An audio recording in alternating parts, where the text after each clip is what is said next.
நான் ஏர்லி மார்னிங்கே சிராஜ் மாலில் ரீச் ஆகிட்டேன். ஆனால் பொண்ணு வரத்துக்கு 1.5 ஹவர்ஸ் கிட்ட டிலே ஆச்சு. பொண்ணு வந்தக்கப்புறம் தான் தெரியுது சிராஜ் மாலில் பொண்ணு ரூமில் வந்து ஏசி ஒர்க் ஆகலைன்னு. சரி சொல்லிட்டு பக்கத்தில் இருக்க மஹாலுக்கு ஷிஃப்ட் ஆகிட்டு அங்கே தான் உட்காந்து மேக்கப் பண்ணுற மாதிரி இருந்துச்சு. பண்ணியிருந்தது ஹெச்டி மேக்கப் அண்ட் அவங்களோட ஸ்கின் டைப் காம்பினேஷன். அவங்க கேட்டது வந்து ஐ மேக்கப்பில் வந்து கிளிட்டர்ஸ் வேணும் அண்ட் மேக்கப் வந்து ஸ்கின் டு ஸ்கின்னாக இருக்கணும்னு சொல்லியிருந்தாங்க. ரொம்ப ஹெவியாக வேணாம் அப்படின்னு. காம்பினேஷன் ஸ்கின் டைப்னால மேக்கப் பண்ணுறப்பவே அவங்களுக்கு ஃபேஸில் வந்து ரொம்ப எக்ஸஸ் ஆயில் செக்ரீட் ஆனதை நான் நோட் பண்ணேன். ஸோ அதுக்கேற்ற மாதிரி ஸ்கின் ப்ரெப்லாம் பண்ணிவிட்டு மேக்கப் நான் கம்ப்ளீட் பண்ணுற மாதிரி இருந்துச்சு. இந்த ஹேர் ஸ்டைலுமே அவங்க ப்ரிஃபர் பண்ணது தான்.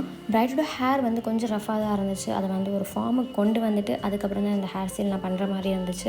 ஸோ எனக்கு மேக்கப் விட ஹேர் ஸ்டைலுக்கு தான் அதிகமாக டைம் எடுத்துச்சுன்னு சொல்லலாம். என்ன தான் பிரைட் லேட்டாக வந்தாலும் சரி, பிரைட் ரூமில் வந்து ஏசி ஒர்க் ஆகாமல் இருந்தாலும் சரி, நான் வந்து பிளான் பண்ண டைமுக்கு என்னோட மேக்கோரை கம்ப்ளீட் பண்ணி கொடுத்துட்டேன். பிரைடோட அம்மா லாஸ்ட்டாக ஒன்று சொன்னாங்க, அவங்க வீட்டில் நிறைய பேர் மேக்கப் ஆர்டிஸ்ட் இருக்காங்களா, பட் இருந்தாலும் பிரைட் வந்து என்ன தான் புக் பண்ணணும் அப்படின்னு சொல்லி புக் பண்ணியிருந்தாங்களாம்.